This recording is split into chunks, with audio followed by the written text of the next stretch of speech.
For the final session of this day one, we are going to have a virtual workshop that's led by Dr. Liz Rieke.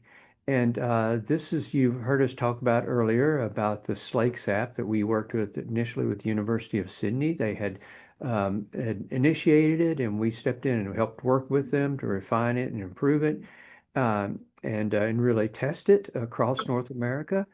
And we're finding just a whole lot of interest in it. And I think it's what Liz been downloaded, what, over 4,000 times or 6,000 times or something like that.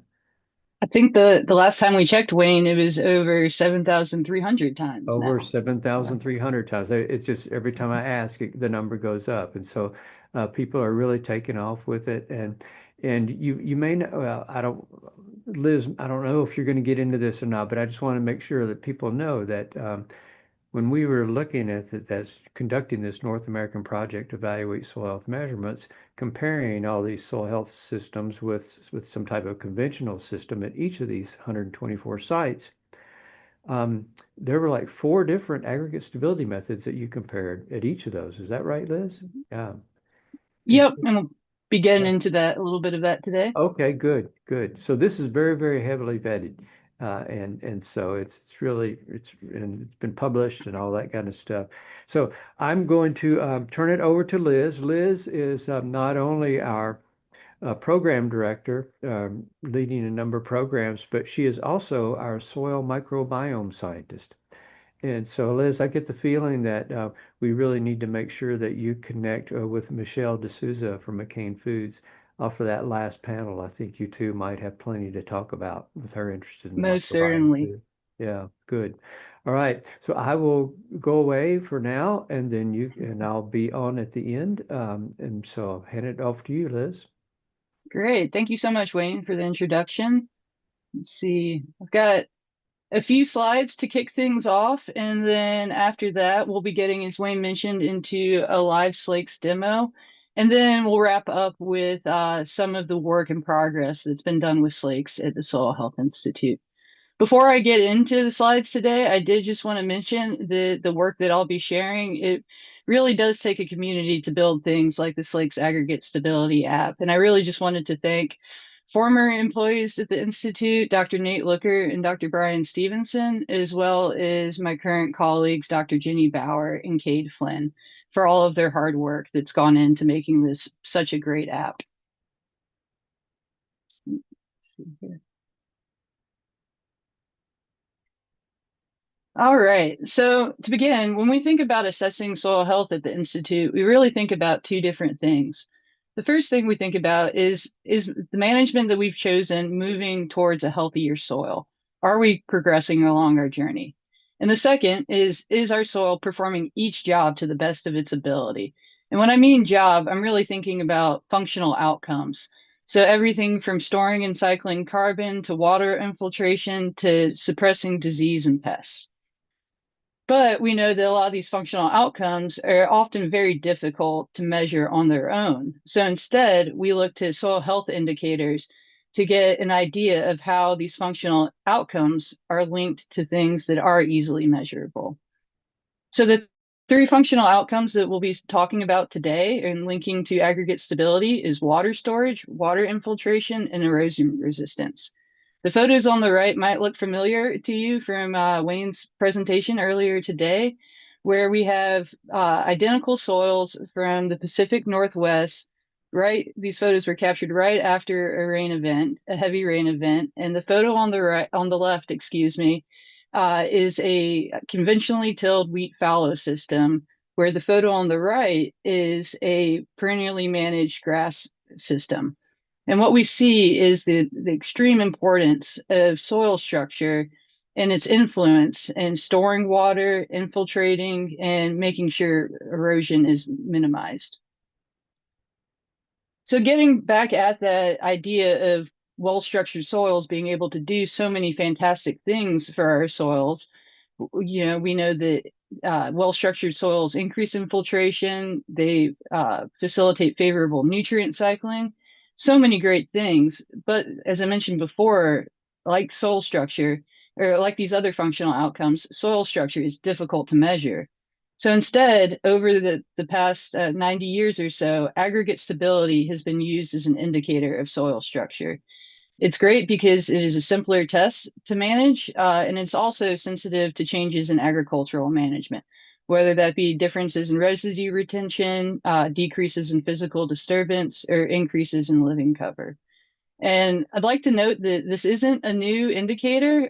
It's been around since the 1930s. The screenshot on the right shows the cover page of the first peer-reviewed publication of aggregate stability in the American Society of Agronomy.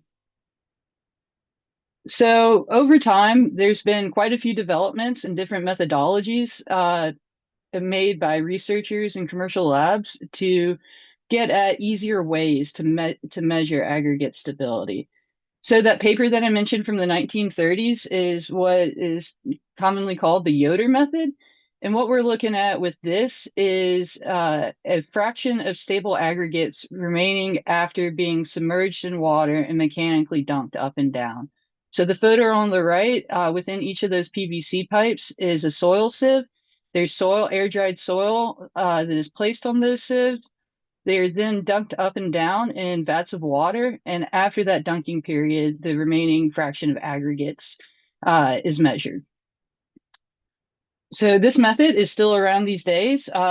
It's continuously being tinkered by researchers. And one thing to note is that in 1996, a somewhat similar method was developed by Le Buissonnet, which incorporates multiple sieves without or throughout this dunking process. Similarly, in the United States, a year later, Cornell University introduced the Cornell Sprinkle Infiltrometer.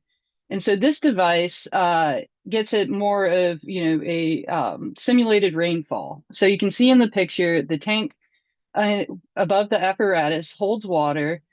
Positioned below are four soil sieves. Once again, air-dried soil are placed on those sieves. A simulated rainfall is performed with little needles below the tank. And after a set period of time, the remaining aggregates on the sieve, those stable aggregates, are calculated compared to that beginning soil mass. Fast forward to 2016, the original Slakes app for measuring aggregate stability was developed by the University of Sydney. And so this is a bit different of a method compared to those more kind of traditional methods that are looking at some type of physical force, whereas the Slake smartphone app, it really is looking at the change in aggregate slaking before and after being submerged in water for 10 minutes. So with all of these different methods out there and really wanting to hone in on what we recommend as an institute for aggregate stability, we included four different aggregate stability methods as part of the North American project to evaluate soil health measurements. Our goal with the project, as I mentioned, was find those most effective indicators. As Wayne mentioned in the intro, we took samples from 124 long-term sites across the United States, Canada, and Mexico, and we sampled paired treatments, whether that be looking at reductions in tillage, cover cropping versus no cover cropping, residue retention, crop rotations, all of those great things. So with that, we sent soils to four different laboratories for measuring aggregate stability. We measured the Cornell rainfall simulation, the Slakes smartphone app, mean weight diameter, which is kind of a add-on to the Yoder method, which takes multiple sieves. And we looked at those across all of these different management comparisons. So I know there's a lot going on in these figures on this paper, but if you bear with me, I think we can work through them.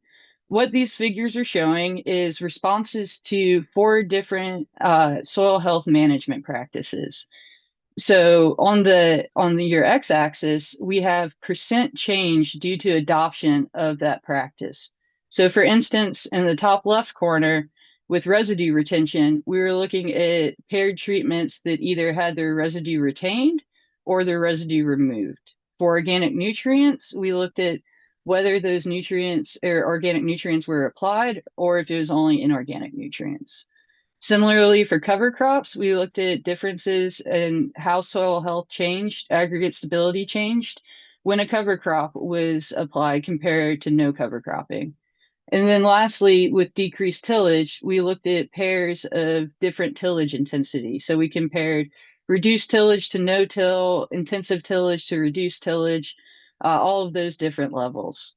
And so what we have here on the y-axis are those four different methods that we measured: the Cornell sprinkle infiltrometer, Slakes, the Yoder method, and mean weight diameter. So what you see here with each line or the bar and the circle in the middle of the bar, the circle represents the mean change due to in aggregate stability due to adoption of that soil health practice. The bars represent the 95% confidence intervals. So if one of the bars crosses the zero line in the graph, it means there was not a significant change due to implementation of that practice. So for instance, here in this chart, we see that Slakes on average the aggregate stability index increased by about 18% when cover crops were implemented when compared to no cover cropping. So what we found, I know there's a lot to take in on this chart, but to give a little bit of a summary is that we found that three of the four different methods significantly responded to at least three of the soil health management practices, those being the Cornell method, Slakes, and mean weight diameter, whereas the more traditional Yoder method was only significantly responded to two or methods. Like this in the Geoderma journal. So please feel free to check that out. We can also probably drop a link to the paper in the chat. So I guess well, it's not really a surprise because the whole talk today is about Slakes. But after realizing that those methods were pretty similar as far as responsiveness to management, and understanding that the Slakes method really takes minimal equipment and can be done outside of a lab, we chose at the Soil Health Institute to promote Slakes as one of our essential indicators of soil health. We worked with the University of Sydney to kind of reshape the app a bit, and we re-released it on World Soil Day with the University of Sydney in 2023. To date, we've had over 7,300 downloads internationally, and just want to point out that it is free to download in both the Google Play Store and also the Apple App Store. Just log into your app store and type in Slakes, and it should be the first thing that comes up. So if you are interested in playing along with our demo here in a few minutes at home, take a few minutes and collect a few simple items from around your house. The first being your smartphone with hopefully the Slakes app already downloaded. The second being 3 air-dried soil aggregates. You want these to be about the size of a pencil eraser on average, 3 to 10 millimeters if you want to get specific. 2 clear plastic dishes. If you don't have Petri dishes at home, you can use Tupperware containers. Anything will work as long as it's a few inches wide and not too deep. Then you'll just need some tap water and a smartphone mount. So for a smartphone mount, you can use anything from a can of Coke to a can of soup. We're really just looking for something approximately 4 to 6 inches tall that you can mount your smartphone to. So while y'all are hopefully going around your kitchen and collecting a few of these simple items, I want to talk for a few minutes about collecting samples. So first of all, if you're looking to compare Slake's aggregate stability samples over time, it's important to account for both agronomic and temporal changes. So we don't want to go in one year and collect aggregates right after a major tillage event if the previous year we went in and collected aggregates right before that major tillage event.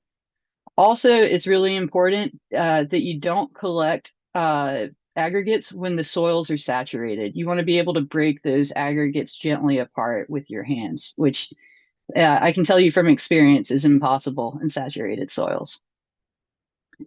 So now when thinking about our picking sampling locations, we do really want to think in square in where we are taking these samples in a field, we want to pick locations that are representative of the field. So we want to avoid things like wheel ruts, anomalies within the field. And we also really want to make sure that we are taking into account any major variations in drainage or feed variations in either of these features, we suggest taking two different samples. And we only want to collect these composite samples from an area under the same management. So when we go out and we locate similar soils under similar management, we take three different subsamples and then composite those to give us our set of aggregates for running slakes. So when you go to collect the soil, we recommend using a shovel to remove a soil plug from the ground and then remove this knife smears from the soil from the outside of that plug. Once that's done, you can use your hands to gently remove aggregates from that top 5 centimeters of the soil into the sieve. Once that's finished, you're going to want to repeat that as mentioned at two more representative locations. After you have your soil collected, bring that back to your house or your lab and let it air dry overnight. You can do this either in a paper bag or spread out on a tray, just somewhere where it's out of the way and won't be disturbed. So now I have a short video that was put together by Dr. Jenny Bauer and Bo Collins outlining how we go about at the Soil Health Institute collecting aggregates for the test. So Jenny here is taking her sharpshooter shovel and going around in a square, getting the third side here, and now digging it out, gently digging it out. She has a tape measure to measure off those top 5 centimeters, and is going to use a soil knife to cut off the remaining lower soil. Once that's done, she's going to use her hands to gently break apart the smeared soils on the outside of that plug. Also remove the top aggregates and not roots or above ground residue. Now Jenny is taking that plug and gently breaking it apart in just a garden, a kid's garden soil that can be purchased at Walmart or any big box store. So it makes it really easy to use the simple sieve to help remove any of those kind of larger clods of soil and really hone in on those pea-sized aggregates that we're after for the Slakes test. So Jenny there is placing one of the aggregates or placing it back in the sieve and then using a hard-sided container to gently scoop those into a sieve. So if you're out collecting multiple samples in the field, it's important to use hard-sided containers for collection, as those will really help maintain those aggregates of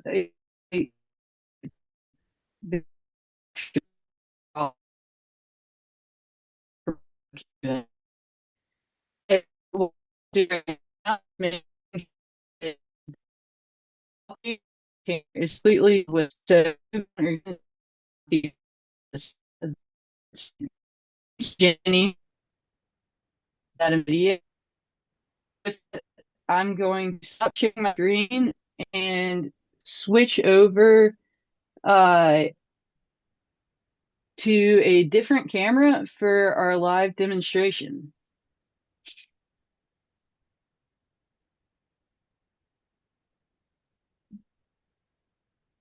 Okay.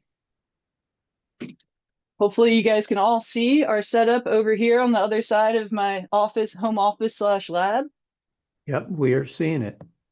Okay, perfect. All right. So I just want to take a minute to go through the different materials that we'll be using today.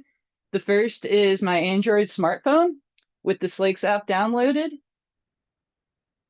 One of my favorite jars of local salsa to use as my phone mount.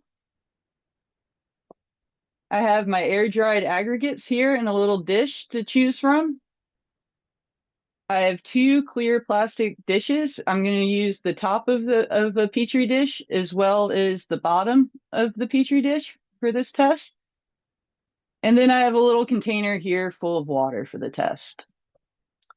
Also on the table, it does help when you're running the test. If the surface that you're running the test on is dark, to use some type of light colored material to better show the differences between the aggregates in the background in whatever dish you're using. Here, what I did today was I just took a paper plate and I cut off the edges of it. All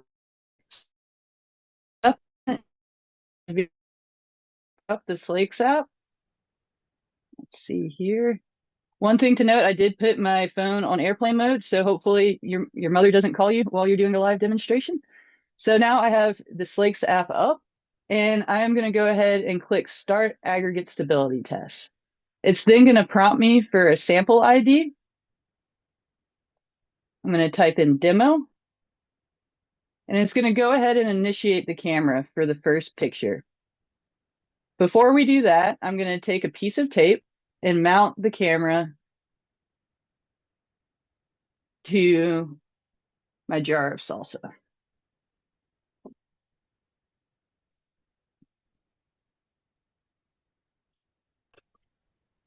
Liz, quick question. Are we supposed to be seeing the slide that says live demonstration? There we go. Oh, you're not. Oh no. Okay. Okay. We're doing good now. Okay. All right. Sorry about that. I guess I was still sharing my screen. Um, to reiterate, I guess since you guys probably weren't able to see too much, we have right here our air dried soil aggregates, two Petri dishes, our clear plastic dishes, our container full of water, and I've gone ahead and mounted our phone onto our cylindrical object for the test. So what we want to do is we want to make sure that the Petri dish that we put underneath the camera is taking up the majority of this white circular area. If it's not, if your mount is a little bit taller, you can adjust the size of that circle. We just want to make sure that it's taking up the majority of that area. So now that we have that set up in the right location, I'm going to go ahead and choose 3 of these air dried aggregates.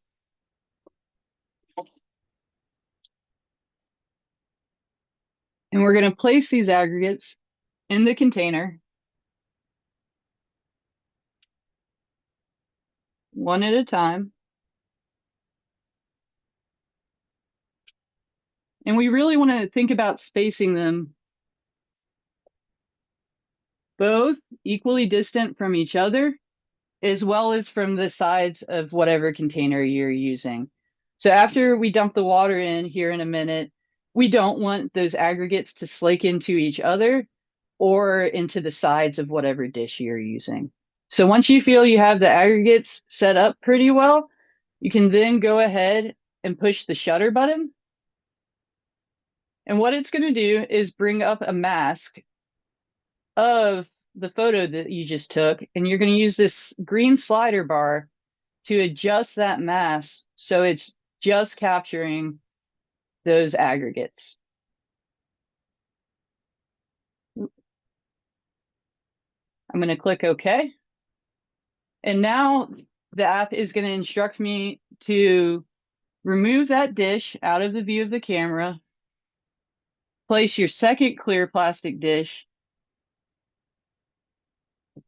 and then I'm going to move the phone for just a second while I pour water into that dish.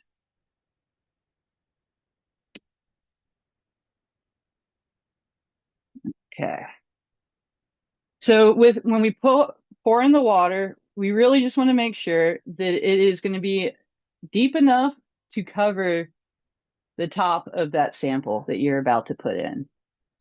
So I'm going to move the camera back to over the dish, adjust it slightly so it's taking up the majority of that dish. And then this is really important. When I go now to move these 3 air-dried aggregates into the dish, we want to make sure that they are placed into the dish in the same orientation as we had in that initial picture. Drop one in there. one in there, and we'll drop our last one in here. So once you've placed your aggregates in, you'll be prompted to take another photo using the shutter button. And once again, adjust that slider bar so you're just getting those aggregate associated pixels coming up as red. You can, I don't know, hopefully you can see the timer has already started counting down. And I'm going to click the check button to say that yes, that second photo is good to go. So now what we'll do is we'll wait for approximately 9.5 minutes.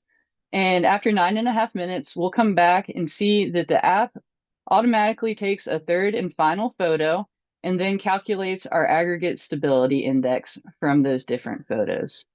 So while we wait for that to go along, I'm going to come back, switch my camera, and go through a few frequently asked questions that some of our team members have been answering over the past year.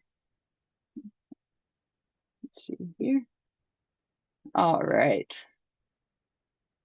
So with these frequently asked questions, we had a great team of SHI scientists and interns this summer who helped us answer many of these different questions. So just really wanted to thank the information shared on these next few slides. Thank Jenny Bauer, Cade Flynn, and Cade Flynn from the Soil Health Institute. And then our 4 interns, Jakayla Burrell, Ariana Gilliam, Molly Rawat, and Zumaya Toussaint Farrell. So one of the big questions we often get asked is, can slakes work in sandy soils? And what we've found is yes. We had different in the last few years that had a median sand content of 73%. And we did find in these sandy soils that we were able to detect differences due to change in management. The figure on the right shows percent sand on your x-axis, as well as probability of aggregate presence on your y-axis. The 3 lines represent reference. The green line represents a reference state soil, or the soils that are maximizing their soil health principles. We also have a blue line that represents low tillage on farm samples, as well as that gold line that represents high tillage on farm samples. And what we see is that as we get into very sandy soils, into 80 and 90%, we are not only seeing the aggregates are still attainable, but in different amounts. So in a 80% sand soil, we would expect to see aggregates about 90% of the time in reference state soils, whereas that's a bit lower for our different tilled managed systems. We do recommend that in super sandy soils, so those containing over 75% sand, that even the presence and absence of aggregates can be an effective indicator of soil health. Another question we get commonly asked is there user bias if different folks are running the tests? So this past summer, we had our 4 amazing interns all measure 32 different samples, aggregate samples using Slakes. The textural triangle on the left shows that these samples were taken from a variety of locations under a variety of different after all testing, we didn't find differences between the 4 interns running those same soil samples. The mean values for those soils were all quite similar, as well as the coefficients of variation between that set of 32 samples. Another question we often get asked is, do we need to use deionized water, or can I just simply use my tap water at home to run the test? And so with that same set of samples shown there before on the textural triangle, here on this slide, we're showing the locations of where those different samples were collected from. And we had our interns this summer test both deionized water and then, unfortunately, what turned out to be 2 soft water samples, one from Texas and one from Minnesota. We're still working on getting a hard water sample analyzed. But what they found was it really didn't matter if they used the soft tap water or deionized water that you would normally find in a soils laboratory. So I think that's pretty cool. It speaks to, the ability of anybody really being able to do this with minimal equipment. The last question that we get asked a decent bit, I would say, is can we use a soil probe to collect aggregates? Most common other soil health indicators are collected using probes and composite sampling. So we had our interns with a few sites collect the same samples from the same fields using both a shovel and a standard 1-inch soil probe. Overall, we didn't find any significant differences in the variability between the probe and the shovel, but the interns found it a bit difficult to use the probe. They found it harder to find aggregates. Sometimes the probe pieces of soil had dried and hammers had to be used to break them apart. And then those sandy samples also crumbled easily. So you don't have that same big clod that you would with with that soil clod that you collect using your shovel. So while these challenges may have not led to measurable differences, it does highlight that it can take extra time in the end if you do end up using a soil probe rather than a shovel and a soil knife. All right, with that, let's see. I'm going to stop sharing my screen once again and we'll go check in on our Slakes test. Let's see here. Stop share. All right. Change the video. Okay, let's see how much time we have left. We have a couple minutes, Wayne. Are there any burning questions in the chat that we could get to? We have 3 minutes till our Slakes test is finished. Yeah, yes. So one of the questions that came up was indicating that that they really don't want to have to do this with their phone and want be able to kind of send it to a lab to do. So can you address that? Yes, so we are working with a number of commercial laboratories to pick up the test. We have all, if there's anybody from commercial laboratories out there listening as well, we do have a high throughput method that we like to affectionately call Slake It Easy, where you don't have to use a cell phone or a cell phone camera. You can really use any point and shoot camera. And here a little later, after we wrap up our test, I have an image of one kind of neat setup that one commercial lab has put together and allowed us to share with the public. So there is that ability.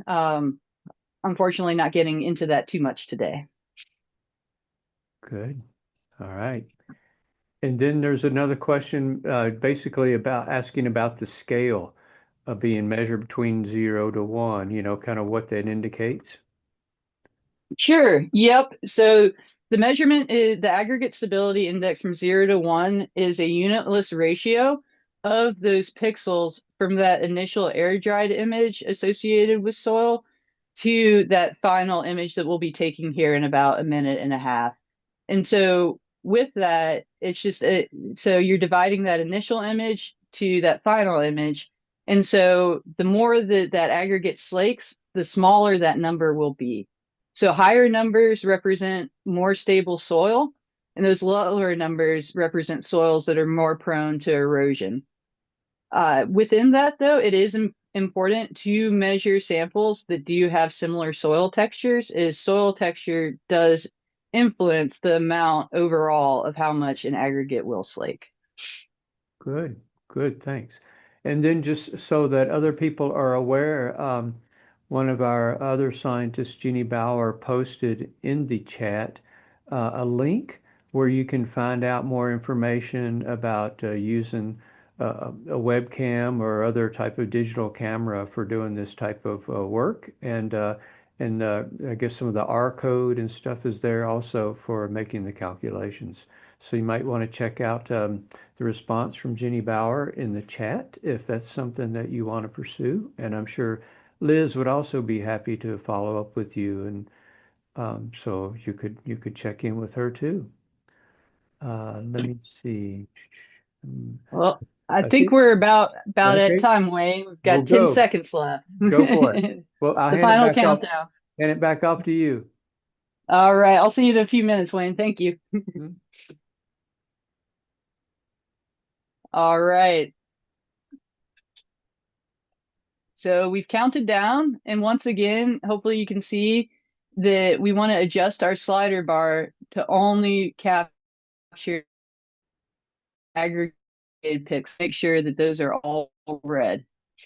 So once we feel like we have that at a good spot, we're going to go ahead and click the green check button. And up pops our results. So the aggregate stability index of this soil sample is 0.52. And so below it, hopefully you can see it shows you the initial image that you captured as well as that final image. So over those 10 minutes, that aggregate slaked or expanded to about double its size after being submerged in water. So you do have the ability to go ahead and test another sample. You can go back, look at all of your results that you've taken. You also have the ability to export your results as a CSV file, where then you can go ahead and add any management data or metadata associated with your soil samples. All right. Well, we're going to move back over and go through a little bit of where we are with using Slakes at the Soil Health Institute today. Let's see. Okay. One more share. All right. So Wayne keeps getting ahead of me, sharing all my fun facts and things. These pictures here on this slide do represent two different setups that have been put together by commercial labs for high throughput analysis of the methods.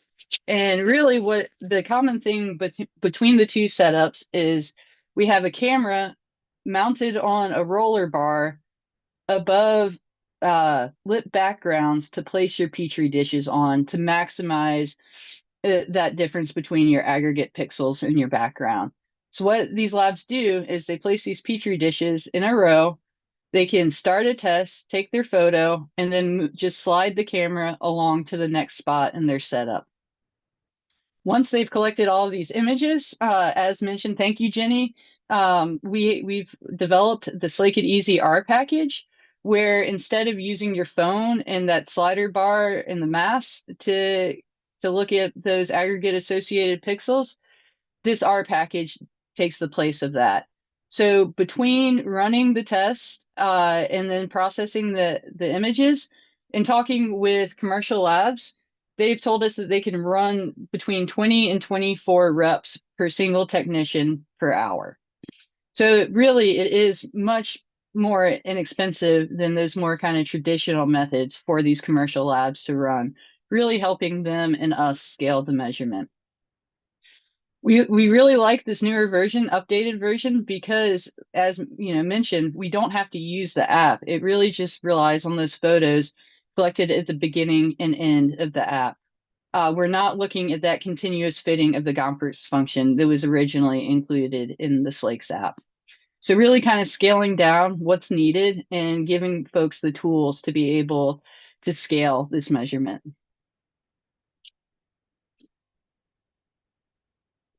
So to date, we have approximately 24,000 or 2,400, hopefully 24,000 someday, slake samples in our database. These samples are all collected from on-farm, excuse me, either on-farm managed cropland or undisturbed reference soils. And so the green in the map shows the different areas that our teams have gone out and sampled slakes for. So when we go out, we look, yes, for these reference soils, but we also really try to capture that full range in management occurring within each region. So looking at the full range of tillage or soil disturbance, the full range of how folks are managing for increasing living roots over time, all of that good stuff. And so I would just like to share a few of those results from a couple of our on-farm studies. The first is looking at where we detected soil health improvements in cotton regions across the southeastern United States. And so what we have here is 7 different regions and then our 3 different essential indicators of soil health. If there is a yellow checkbox within that combination of region and indicator, that means that that indicator significantly increased due in samples where soil health management practices had been adopted when compared to those farms that had not adopted any soil health management practices. So out of the 7 regions, aggregate stability significantly increased in this due to the soil health management systems in 5. So it was our most frequent indicator of detecting changes in soil function due to changes in on-farm management, which I think is pretty cool because the measurement really does get at this whole combination of soil biology, physical characteristics, and the chemical component too, the organic.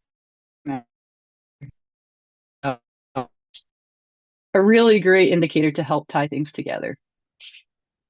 We did also in a study that took place a few years ago in the Green Belt of Ontario, that Dr. Jenny Bauer led, where the team looked at differences in aggregate stability between baseline soil health baseline systems that had disking and no cover cropping, and then those that were employing soil health management practices. So using red clover and oats as cover crops, and then minimal tillage or no till within the soil health grouping. They also collected samples from long-term pastures, hayfields, orchards, and fence rows to use as those reference state soils. So those kind of healthiest soils for that given region. So as part of the project, they measured both aggregate stability index using the Slakes app, as well as stable macro aggregates using a modified Yoder method. The 2 charts here on the left, we have aggregate stability index on the y-axis, and on the right, it's that Yoder method, a percentage of stable aggregates on the y-axis.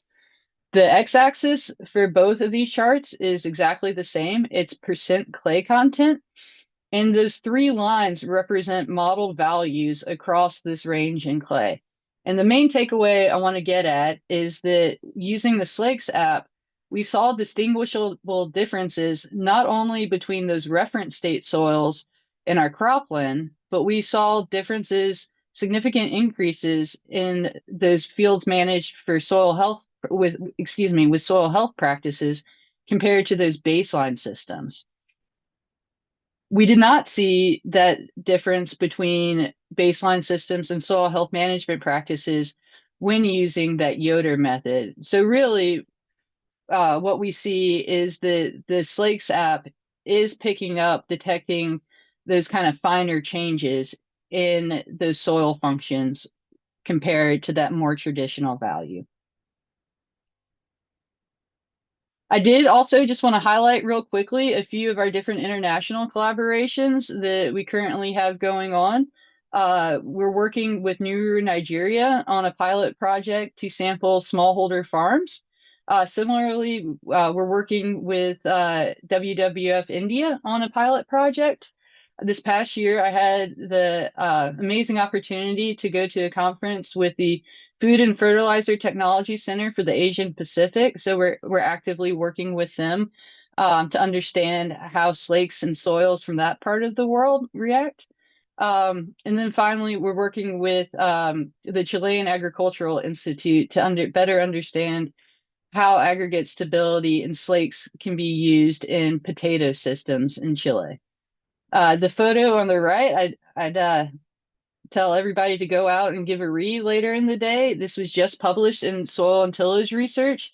And this study was with Christine Morgan, our Chief Scientific Officer, and a number of scientists in Brazil that were looking at how slakes can be used in tropical soils.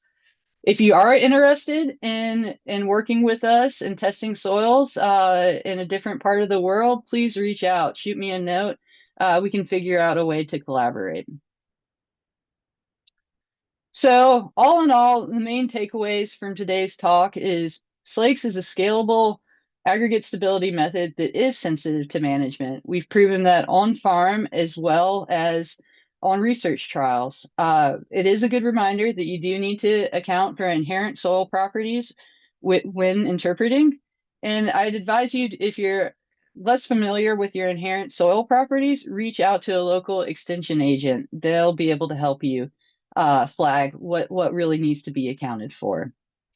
And then finally, we have found significant differences from increasing living roots through cover cropping and also reducing disturbance by minimizing tillage at these research sites and on farm.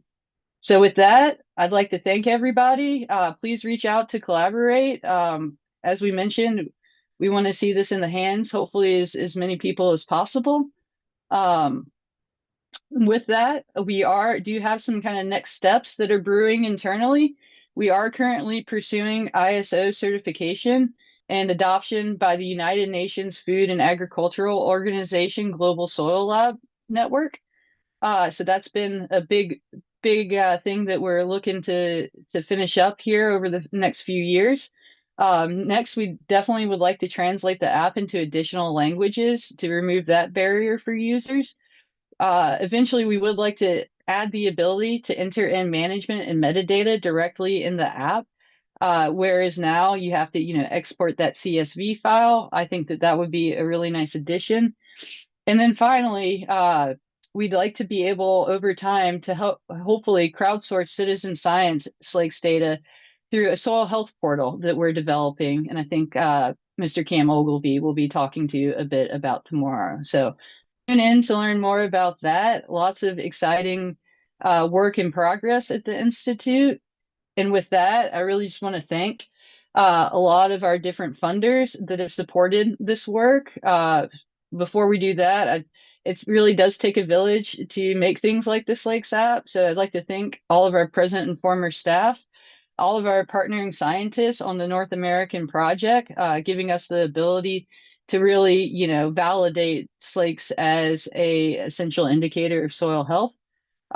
Also, can't forget the University of Sydney, Dr. Alex McBratney, Mario Fajardo, and their whole team has been amazing to work with in this whole revamp of the app.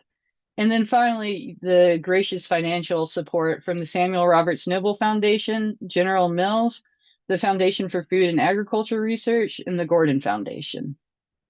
So with that, I think we may have a few minutes left, and happy to take some questions if there are any floating around in the chat. Yeah, we still have a few questions. Thank you very much, Liz. Let me see. There's a couple more just popped up here. One of them I'll go back to that seemed to be asked two or three different ways. Basically, folks were looking at the fact that you put the aggregates in the Petri dish without water, took them out, Mhm. added water, and then put them back in. And they're wondering if that, if that changes things, where since you've moved those aggregates around a little bit. Yeah, that's a great question. And so I think y'all noticed that I did take a second photo after, in all we took three photos. So we have that initial air dried photo, and we want to make sure that we're really careful because that initial photo is being used in the final calculation. But we want to make sure that when we are transferring the aggregates to that water-filled dish, that we are putting those in the same orientation as that initial photo. And that is one reason why we actually have that second photo that's taken immediately after submerging in water, is to make sure that that orientation of that aggregate is in a similar fashion. So the app internally does quality assurance on that replacement of those aggregates. If they are wildly different, the app will shoot you out an error message and ask you to begin the test over again. Okay, good. Thank you. Thank you. And then also there's kind of a question on the kind of the fidelity of the camera. Is there a minimum megapixel fidelity or maximum that's kind of needed for, I guess I'm assuming you're talking about not only the phone, but if the lab is using just a camera setup. Sure. Well, with all the great advances in technology over the past decade or two, you can use any point and shoot digital camera. Any cell phone camera works just fine. I have a $60 Android smartphone, not the nicest camera in the world, but it works just fine to run the app. So it's something that we did look into a bit with the interns, but I didn't add it in because I don't know. It wasn't an interesting result. It was a good result, right? But not super interesting. Yeah. All right. Um, Another, I think, is just kind of asking about the scale, the data that we kind of talked about a little bit earlier. Maybe it's kind of re-answered another way. If, for example, that one gave an answer of 0.52, kind of interpreting that, what that really means. Yeah, so I think it's all about the context of your other souls, what question you're trying to ask, right? So 0.52 might be great for somebody in, say, a southeastern sandy soil in a hot, dry climate, whereas where I live in central Iowa in the Des Moines Lobe, I would expect a higher value for the same soil where it was if it was under the same management. So it is really important to have that local context when interpreting the results. So, one thing I mentioned you can do is track changes over time, but we also often at the Institute do what we call space for time substitutions, where instead of waiting, 2, 3, 5, 10 years to track differences in aggregate stability, we'll advise, taking a sample from your field, and then you can go over to a fence row under that perennially managed cover and take a sample there to get kind of that upper bounds of where how well your soil can function and track in between, compare with neighbors who have similar soils. It's all really about that local or regional context. And I think that's been something that our work at the Institute has really helped shine a light on. Good, thanks.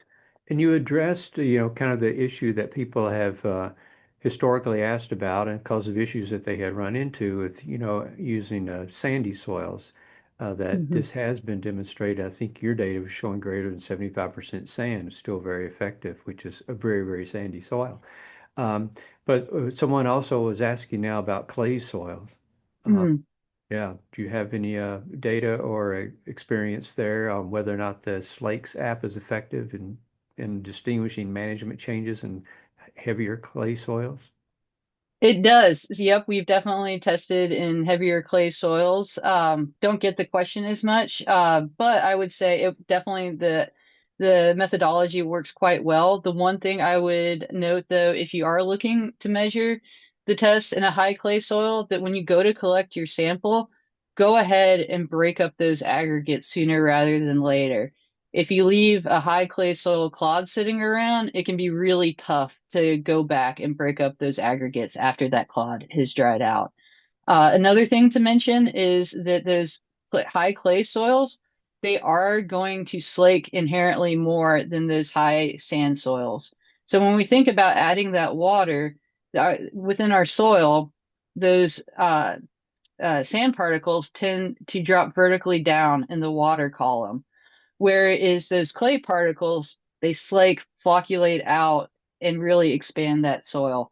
So just be ready to have a inherently lower value if you are looking at really high clay soils. And Giulio Fruzia, which is an NRCS scientist, I believe, Giulio, if I'm not wrong, I imagine you're still in Greensboro, North Carolina. Known Giulio for some years, and he was asking about the aggregates that were compared in the Yoder apparatus to slakes, and wondered if they were being used in an air dry state, or if the laboratory was also basically like using a humidifier or something to kind of bring them up to more of a saturated state before the analysis. And I guess his experience is that it can give different results, and which one would it expect, because that's the way aggregates are. But yeah, do you happen to know that when they were doing that comparison, were they kind of wetting them up essentially through humidification overnight, or were they completely using air dry? I believe they were completely using air dry, and they were sieved to 2 millimeter size. Mhm. One thing though, and that is an interesting point to bring up because so with the Yoder method, KSSL, I don't know if they've released or planning to do it soon. They recommend kind of a modified Yoder, and there's an 18-hour pre-soak. So Mm. maybe that's what Mm. our guest was getting at a little bit. But Yeah. for this test and those comparisons, it was air dried soil. Yeah. Many, many years ago, and I used to do this kind of stuff, we would sometimes wet them up under a vacuum, um, so that there was more wetted up more gently so that you don't create as much of that explosion essentially within the aggregate. Sure. But that's what's Yeah. really cool is that to me in my mind is this app allows you to do something right from, the field. You let it air dry and then you can do it. You don't have to worry about all these minute differences that affect your results. And so, And yeah, and it is tough too, with the Yoder method, you it just mentioned here, the little differences that really can make big changes in the yeah, values reported out. So while it's been yeah, around, it's not necessarily the same measured across laboratories. yeah, right. So here's another one that just came in, talking about the three aggregates used per analysis or for a run. Um, and it says, how many aggregates do you recommend in order to represent a sampling area well enough?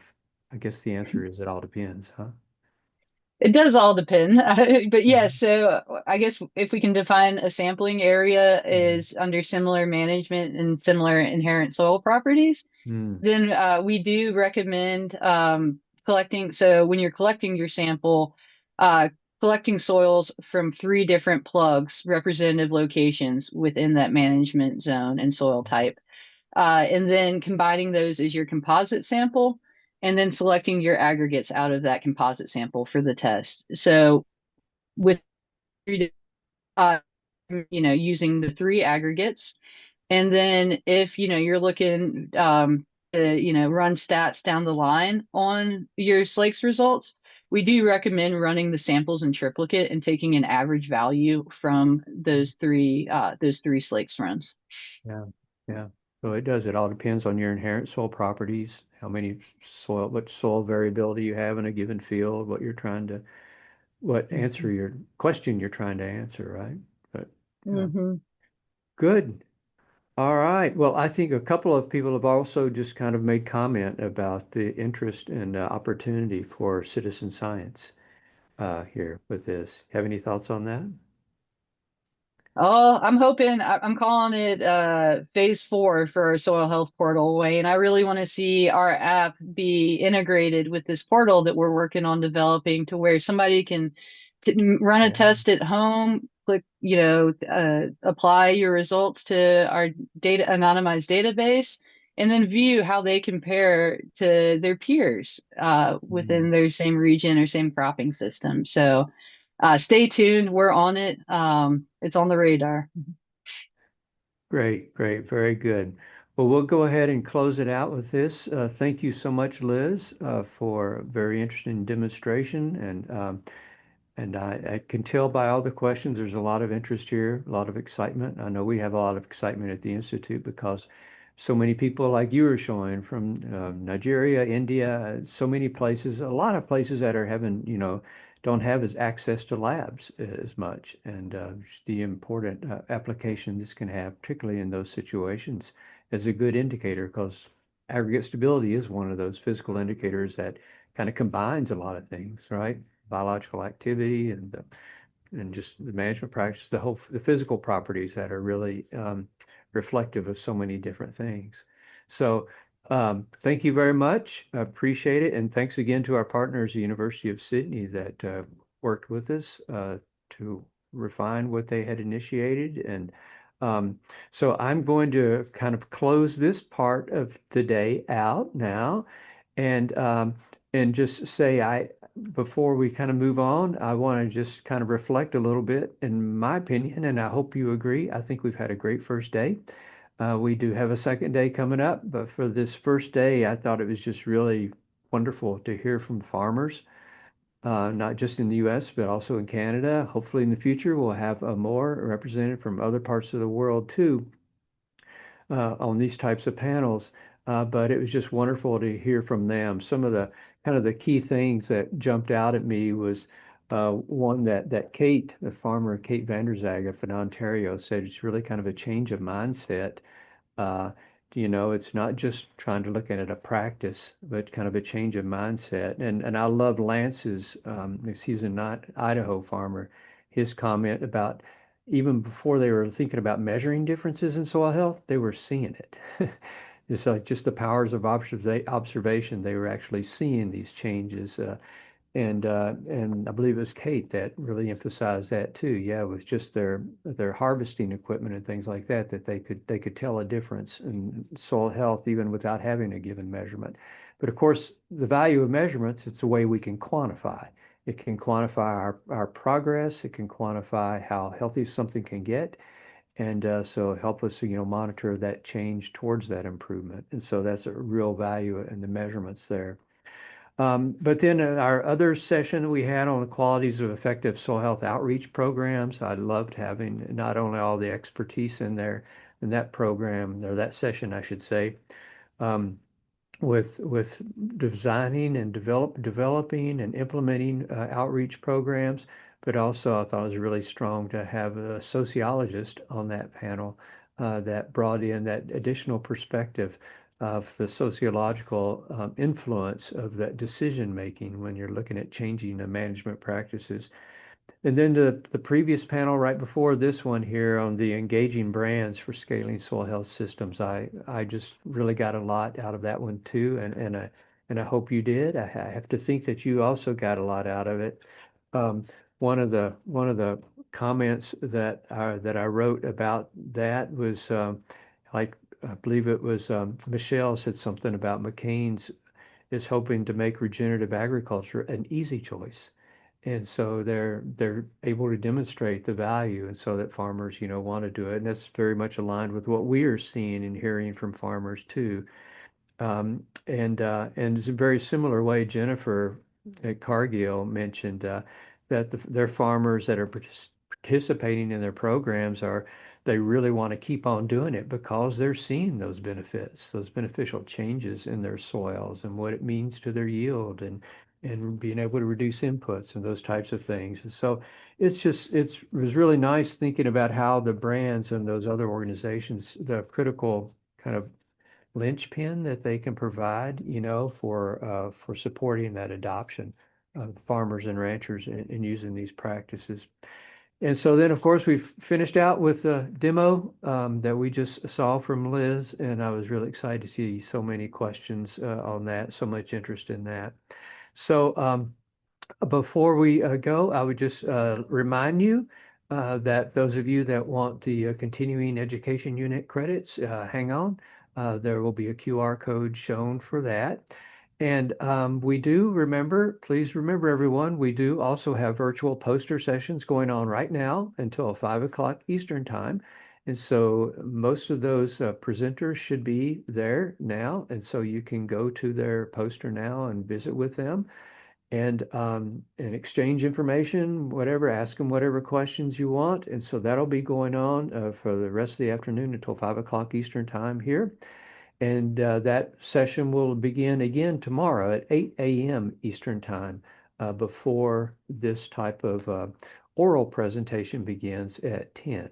And so please know you have a couple hours tomorrow morning also to engage with those poster presenters.